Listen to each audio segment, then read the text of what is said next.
자, 이번 주말엔 뭐 할까 뭐 볼까 주목할 만한 콘텐츠 문화 이슈와 트렌드 함께 짚어봅니다. 금요 컬처클럽 무비 신바 신보라 그리고 오늘은 북청년 우동준 씨를 대신해서 북 커뮤니티 사과의 강동훈 대표 함께합니다. 두 분 안녕하세요. 네, 안녕하세요. 신바입니다. 네, 안녕하세요. 강동훈입니다. 네, 오늘 청년님 개인 사정으로 북 커뮤니티 사과를 운영하고 있는 강동훈 대표 함께하는데요. 청취자 여러분께 간단한 소개 부탁드리겠습니다.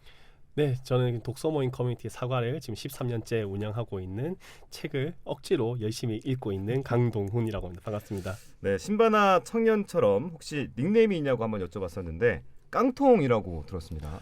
네, 이름이 강동훈이라서 네. 뭐 친구들이 강동 이렇게 부르다가 깡통이 돼버렸는데 또 깡통을 영어로 하면 또 캔이잖아요. 그렇죠. 그래서 약간 주문 같은 의미로 열심히 사용하고 있습니다. 할 수 있다. 네. 네, 이런 뜻으로.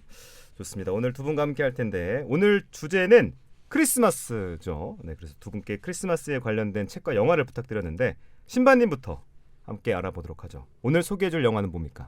네, 오늘 소개할 영화는 크리스마스 영화라고 하면 클래식하게 나오는 나홀로 집에를 소개해드릴 나홀로 겁니다. 집에. 네, 그렇죠. 예전에는 좀 TV를 켜면 좀 종종 볼 수 있는 영화였잖아요. 근데 요즘에는 좀 보기 힘든 네. 영화입니다. 한데 오늘 이제 크리스마스를 준비하면서 제가 이 영화를 보니까 최근에 나왔던 그 드라마에 이게 한번 등장했어요. 오, 네. 그러니까 포스터로. 조금 네. 더 뭔가 더 이렇게 네, 보이는. 그래서 맞다. 그때 저 영화를 봤었는데 저때 당시에 그러면서 좀 유명한 영화라는 생각이 들었습니다. 네, 아마 말씀하셨던 대로 정말 유명한 영화이기도 하고요. 역대 최고 흥행을 기록해서 한때 기네스북에 올랐던 영화이기도 합니다. 또한 이제 영화를 안 보셨을지라도 아마 이제 주인공인 맥컬리 컬킨이 아빠의 스킨을 바르다가 따가워서 뺨에 그렇죠. 두 손을 대고 바로 소리를 이 장면. 지르는 모습은 아마 다들 보셨지 않았나라는 생각이 드는데요. 이 영화는 나홀로 집의 시리즈로 총 6편이 나왔고요. 아마 맥컬리 컬킨이 나왔던 1, 2편을 제외하고서는 나머지 4편은 좀 텔레비전 시리즈로 나오거나 OTT에서만 좀 방영이 돼서 많이 못 보지 않으셨나 합니다. 오늘 소개할 영화는 그중에서도 1편 나홀로 집의 시리즈의 첫 시작 영화인데요. 영화가 이제 크리스마스 대표 영화라고 불리는 만큼 이제 영화 속에서도 크리스마스를 맞아서 케빈의 가족이 프랑스 파리로 이제 휴가를 보내려는 모습을 그리는데 이제 케빈의 5남매 가족 이외에도 큰아버지네 가족이랑 여러 친척들이 함께 출발하려고 하다 보니 좀 온 집이 북적입니다. 그 가운데 이제 8살짜리 꼬마 케빈이 언니와 형들로부터 막 무시를 당하다가 화가 나서 이제 사고를 치고 마는데요. 그렇죠. 이제 엄마는 그런 케빈을 혼내면서 이제 반성하라고 다락방으로 올려보내고 마는데 이제 이때 케빈이 엄마에게 모든 가족들을 다시는 보기 싫다라고 아이고. 소리를 지르고 엄마도 싫다 이러면서 다락에 올라가면서 이제 그런 이야기를 한 바람 덕분인지 다음날 아침 집은 케빈을 홀로 둔 채 텅 비어버리게 되고 맙니다. 네, 이렇게 초반부를 이렇게 설명해 주셨는데 줄거리를 다시 들으니까 영화의 장면들이 다시 좀 떠오르는 것 같습니다. 케빈이 일어나서 다락을 내려오는데 엄마, 아빠, 형 아까 말씀해 주신 것처럼 아무도 보이지가 않죠. 네, 이제 다음 날 아침에 이제 모두 비행기를 타야 함에도 불구하고 늦잠을 잔 가족들이 급하게 공항을 막 출발을 하게 되는데요. 그렇다 보니까 이제 어른만 총 4명, 아이들이 총 11명인데 이들을 모아서 출발하다 보니 정신이 없었죠. 또 이제 공항에 급하게 타서 도착을 했는데 어른들은 이제 1등석에 타고 가는 거였고 아이들은 이코노미석으로 좀 분리되어 앉다 보니까 무엇인가 이제 엄마는 불안감은 있지만 그게 무엇인지 모른 채 가고 있다가 파리에 거의 도착할 무렵 자신이 케빈을 두고 왔다라는 것을 깨닫게 되는 장면이 나옵니다. 그렇죠. 이제 물론 케빈은 자신이 원했던 대로 엄마랑 아빠 그리고 자신을 무시하던 누나와 형이 모두 사라지고 이런 게 너무 좋아서 온 집안을 헤집고 다니고 막 형의 여자친구 사진도 꺼내보고 보물창고도 마음대로 만지면서 막 신나게 뛰어나오는 모습이 나오는데 이제 그 모습이 너무 귀엽다 보니까 웃음이 나오기도 하지만 거기까진 안 돼 라면서 이제 좀 안타까움에 탄성이 절로 나오기도 하는 장면이 나오기도 합니다. 네, 영화를 보는 내내 제 자신도 뭐 케빈에 좀 이입해가지고 온 집안을 헤집고 다니는 그 모습에 대리만족도 했는데 영화를 보는 내내 지루할 틈이 없습니다. 자, 말씀하셨던 두 손을 양뺨에 대고 소리 지르는 모습도 나오기도 하고요. 케빈의 자유로움이 느껴져서 좋긴 한데 불안한 징조는 어김없이 찾아오죠. 네. 이제 크리스마스가 미국의 대명절이다 보니 대부분의 집들이 좀 친척집을 방문하거나 아니면 네. 다른 지역이나 해외로 휴가를 떠나는 것이 좀 보편적이거든요.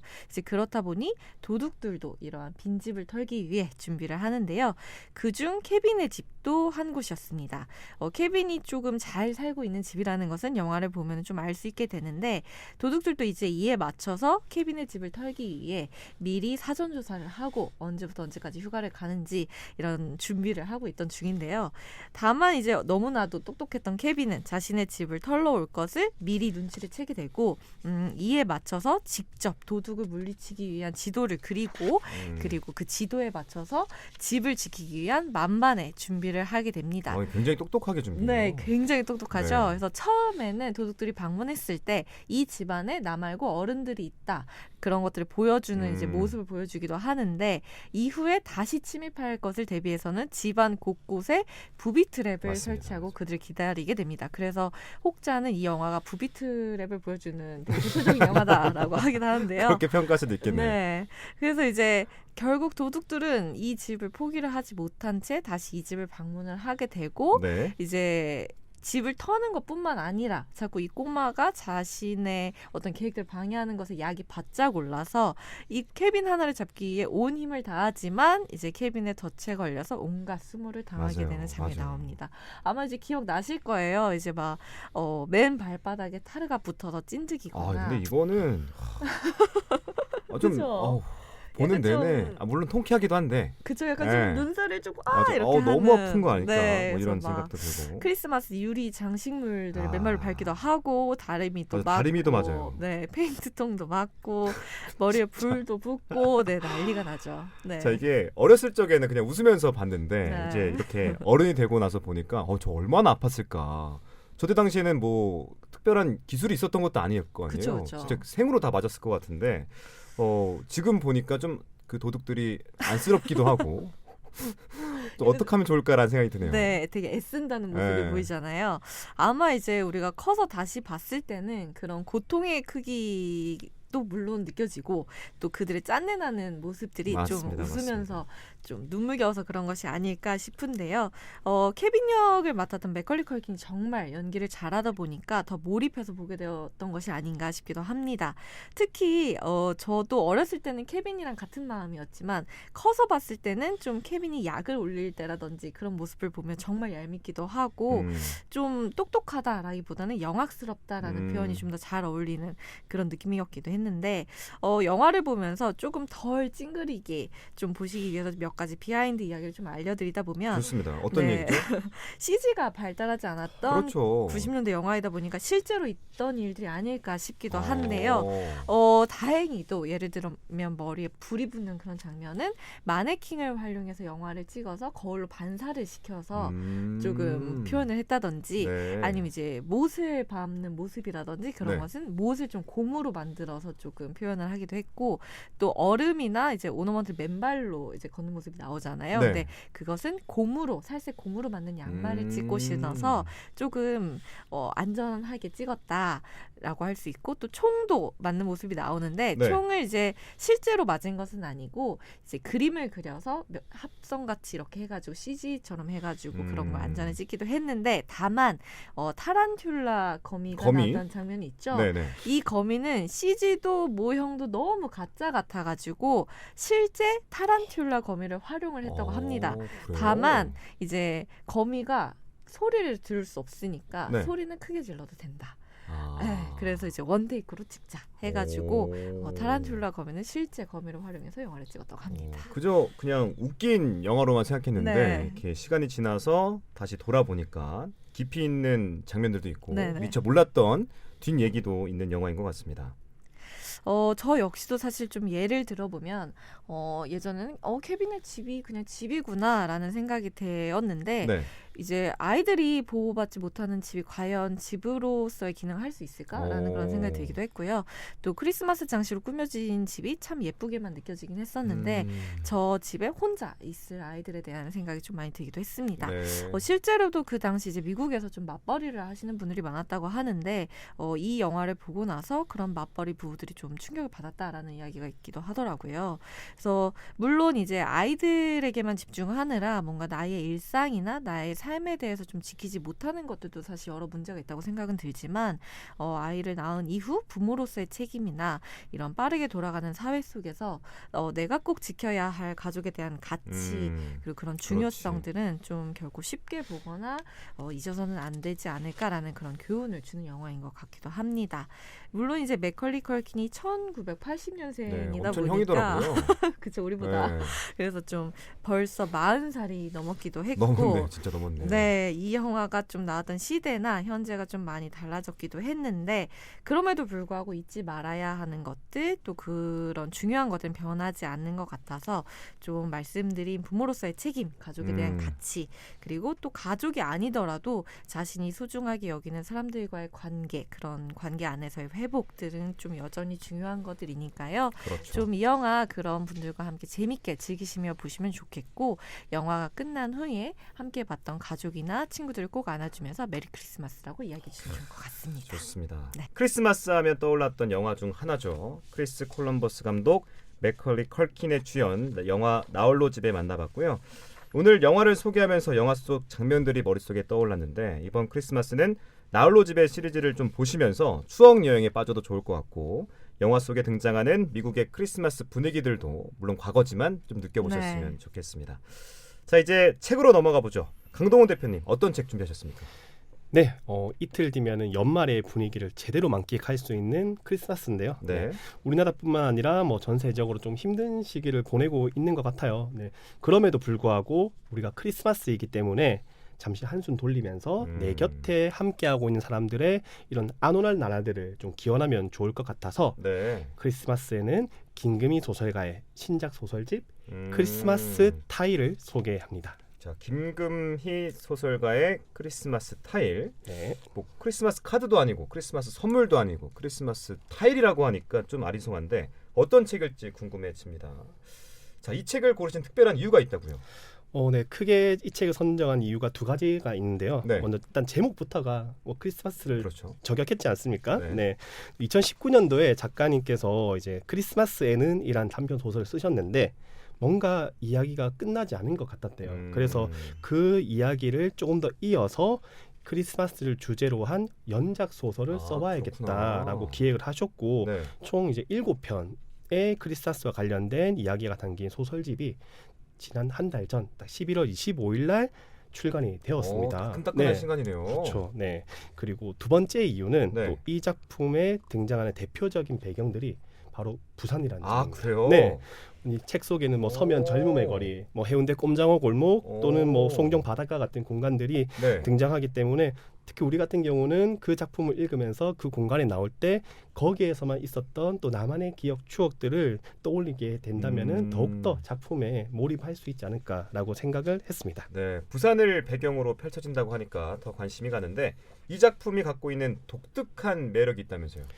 네, 총 7편의 단편 소설 속에 다양한 주인공들이 등장하는데 네. 뭐 쿠바에서 보낸 크리스마스의 작은 기적을 만난 방송작가 은하, 또 사랑에 대해 함께 이야기한 밤들이 모두 특별했음을 깨닫는 영화학도 한가을, 9살의 크리스마스에 처음 만난 남자애와 20살까지 이어온 인연을 떠올리는 진이 등 좀 소시민의 삶을 충분히 살아내는 매력적인 인물들이 등장하는데요. 네. 참 신기한 게 이 각각의 이야기가 하나의 완결성을 갖고 있는데 앞 작품에서 배경처럼 조연같이 등장했던 인물이 그 다음 작품에서는 주인공으로 등장하면서 숨겨져 있던 서사가 펼쳐지거든요. 다 연결되나 보네요. 네네네. 그렇게 되다가 끝에 제일 마지막에 크리스마스에는 이라는 작품에서 모든 인물들의 이야기가 하나의 타일처럼 조각처럼 맞춰지는 이런 옴니버스식의 구성을 갖추고 있어서 책 읽는 재미가 끝까지 책장을 덮지 못하게 만드는 그 재미가 있는 것 같습니다. 네, 뭐 단편마다 독립적인 이야기를 담고 있지만 서로 연결고리를 갖고 있는 소설이라고 생각하면 될 것 같고요. 크리스마스가 되면 올해도 마무리할 때가 됐구나 이런 생각을 하게 되는데 책 소개를 들으니까 한 해 동안 좀 나를 채워나갔던 사람들과 사건들이 좀 떠오르는 것 같습니다. 네, 맞습니다. 많은 분들께서도 그렇게 생각하실 텐데 작가님은 이렇게 말씀하셨어요. 타일은 개인의 삶을 뜻해요. 서로 완벽하게 맞닿아 있지는 않지만 모두 벽면, 즉 공동체를 지지하고 있죠. 그것을 크리스마스를 통해 들여다보고 싶었어요. 화려한 장식의 전면보다는 그 밑에 그늘을요 라고 이렇게 지필 의도에 대해서 설명하시는데요. 작품을 실제로 읽어보시면은 전체적인 분위기가 좀 밝고 경쾌하고 이러진 않거든요. 네. 하지만 저마다의 어려움과 피로, 고독과 쓸쓸함, 상실과 슬픔은 지니고 있는데 우린 자연스럽게 그 인물들의 밝은 면이 아닌 그늘을 들여다보게 될 것이고요. 하지만 다 읽고 나면은 그래도 완전히 잃어버린 것은 없다라는 메시지와 함께 또 인물들 모두가 또 완전히 행복하진 않지만 약간은 따스한 그런 크리스마스를 맞이하게 되거든요. 네. 그래서 결국 자신의 그늘을 긍정할 수 있어야 우리도 이런 사회의 자신의 밝은 면을 찾아 나설 수 있지 않을까라는 생각을 했습니다. 그렇군요. 타일들을 보면서 우리 삶들을 좀 통찰해 주셨는데 이렇게 말씀해 주시니까 책 내용이 더 궁금해집니다. 오늘도 낭독을 또 대표님께서 준비해 오셨는데 대표님부터 시작해서 저 그리고 신바님 순서로 한번 낭독해 보겠습니다.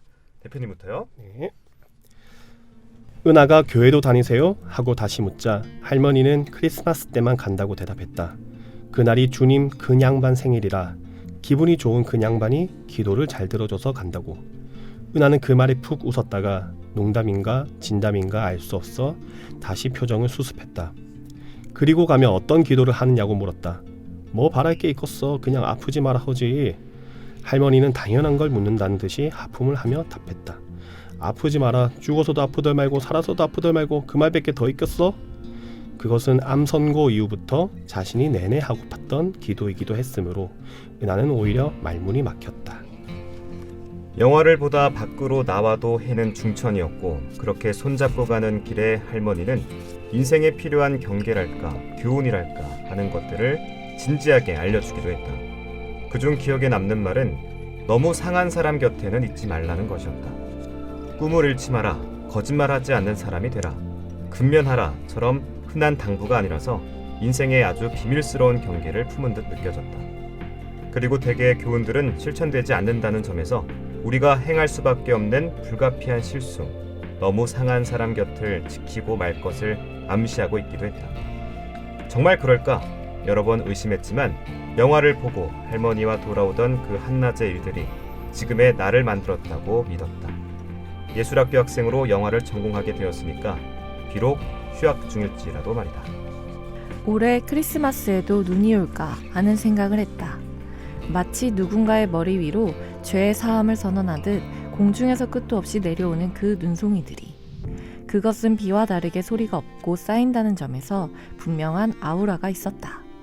그렇게 걷는 동안 소봄의 주머니에서 휴대전화가 반짝이며 지민의 말이 계속되었다. 소봄은 그것을 확인하지 않았지만 이제는 혼자만의 힘으로 그날의 밤으로 걸어 들어가고 있었다. 누군가를 잃어본 사람이 잃은 사람에게 전해주던 그 기적 같은 입김들이 세상을 덮던 밤의 첫눈 속으로. 네, 여기까지. 요즘 자극적인 콘텐츠들이 참 많은데 이 책은 포근한 느낌이 먼저 드는 것 같습니다. 맞습니다. 네. 자, 크리스마스의 설렘이 느껴지지만 동시에 그리움과 추억이 느껴지는 이야기인 것 같은데 대표님께서는 북 커뮤니티를 운영하고 계시잖아요. 이 책을 다른 사람들과 함께 읽는다면 어떤 이야기를 좀 나누고 싶으신가요? 제일님은 크리스마스 하면 어떤 이미지가 제일 먼저 떠오르시나요? 크리스마스 하면 뭔가 가족이 먼저 떠오르긴 해요. 네. 저는 그것 때문인지 모르겠지만 네. 또 좀 사랑은 좀 크리스마스 같다라는 생각을 많이 했어요. 매번 돌아오지만 24시간 즐겁지는 않고 또 최고의 낭만과 가장 쓸쓸한 고독이 공존하고 교차하는 그런 날인 것 같은데요. 네. 그럼에도 불구하고 세상에는 정말 사랑하는 사람들이 많이 있구나라는 것을 확인해주는 또 그런 날이기도 한 것 같습니다. 그래서 1년을 어떻게 보냈던지 크리스마스만큼은 좀 한 해를 인정하고 다음 해를 준비하는 것처럼 언제든지 다시 시작할 수 있는 힘이 크리스마스에 있지 않을까라고 생각을 하는데요. 맞습니다. 네. 소설 속 인물들 역시 각자의 상실을 경험했지만 네. 크리스마스와 함께 그저 살아나가는 모습을 보여주고 거기서 독자들은 힘을 얻을 수가 있겠죠. 네, 그래서 여러분들도 이 책을 읽고 혼자서도 좀 충분히 따뜻해질 수 있다는 그런 용기를 한 스푼 얻어가셨으면 좋겠습니다. 네, 혼자 자기 삶을 잘 추스를 수 있는 그런 용기로 굳건히 버티다 보면은 좀 나로 인해서 다른 누군가도 자신의 삶을 한 번 더 긍정할 수 있지 않을까 그런 용기를 낼 수도 있으니까요. 네, 그래서 나 또한 누군가의 곁을 굳건히 버텨내는 한 장의 타일이라는 것을 이번 크리스마스에는 꼭 한번 느껴보셨으면 좋겠습니다. 자, 나 역시 누군가의 곁을 굳건히 버텨내는 한 장의 타일이라는 표현이 좀 많이 와닿는데요. 매년 크리스마스는 돌아오잖아요. 그리고 매년 크리스마스를 마주할 때마다 그 느낌은 매번 다른데 2022년 크리스마스는 그 어떤 해보다 서로 감싸주고 포옹하면서 서로를 격려하는 크리스마스가 됐으면 좋겠습니다. 자, 크리스마스라는 이벤트를 핑계로 주변 이웃들도 좀 돌아보고 소중한 가족, 친구들에게도 수고했다, 고생했다, 고맙다 이런 표현을 해보는 것도 좋은 방법일 것 같습니다. 다들 행복한 크리스마스 보내시길 제가 기도하고 기대하겠습니다. 자, 지금까지 무비 신바 신보라 그리고 북 커뮤니티 사과를 운영하고 있는 깡통 강동훈 대표와 함께했습니다. 두 분 오늘 말씀 고맙습니다. 네, 감사합니다.